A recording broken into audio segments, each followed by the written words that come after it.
Yo, what's going on, you guys? Your boy B Mahari here, representing Mahari Nation Sports Podcast. Much love to y'all, my brothers out there, and all my subscribers. I gotta say, shout out to LVZ, man.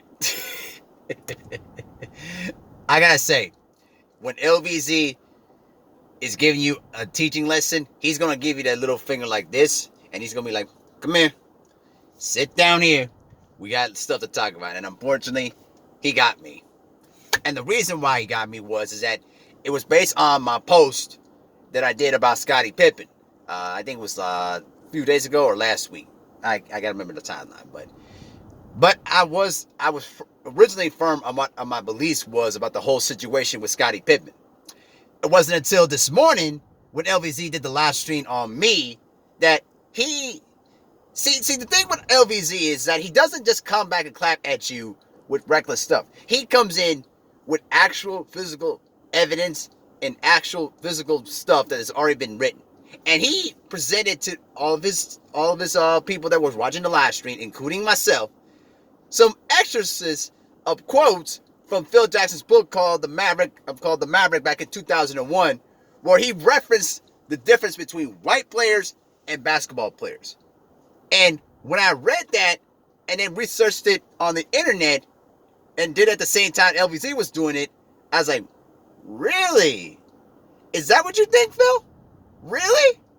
Oh, okay.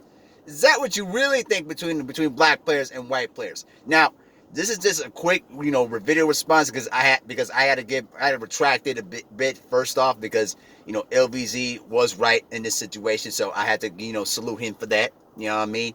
Got to take back a lot of stuff I said, but I'm not gonna delete the post or the video. Okay, but it's amazing to think that Phil Jackson has that stuff that you say in your book, but you were playing with black players and you were coaching the greatest player of all time and the second best player on the team is Scottie Pippen, and you still had the audacity to make up this kind of quotes and of course of motivation and spiritual cleanliness or whatever. That's just to me, bro. Like really, bro. You didn't have to bring the racial tone into it, but now it makes you look real bad. So, but also, I don't. I bet you one thing: when Scottie Pippen's book does come out in October, don't be surprised if some of the things that Phil Jackson wrote in that Pacific book gets talked about in Scottie Pippen's biography. Now, I've already pre-ordered the biography by ebook, so I'm gonna read it myself, and we're gonna do some chapter investigating in that book and see a lot of the stuff about what Pippen is talking about, and then we'll analyze it together. But I'm telling you, man, some people need to wake up and realize that there could be some truth to what Scottie Pippen's talking about. Now, do I believe there might have been some racial undertones in their conversations? It could be, but we weren't there. We weren't there between those conversations. Only Pippen can tell us that, and maybe Phil can tell us that, but he probably won't even talk about it. But you know, there's a lesson to learn in this whole situation. You could work with somebody that may get along with you, but it doesn't mean that they still have no racial, venomous towards you. You know what I mean? And unfortunately, that could be the same situation here. Remember, Phil Jackson has called his, LeBron's entourage posse, and he basically, unloaded a lot of stuff about Kobe Bryant in one of his other books a decade later that was really, really like, bro, you didn't really have to say that. But the Maverick book in 2001, okay, Phil,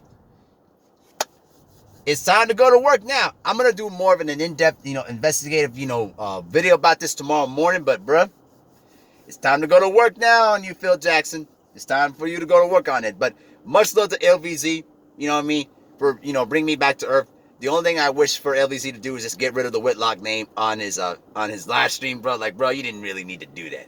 But appreciate the little lesson, though, bro.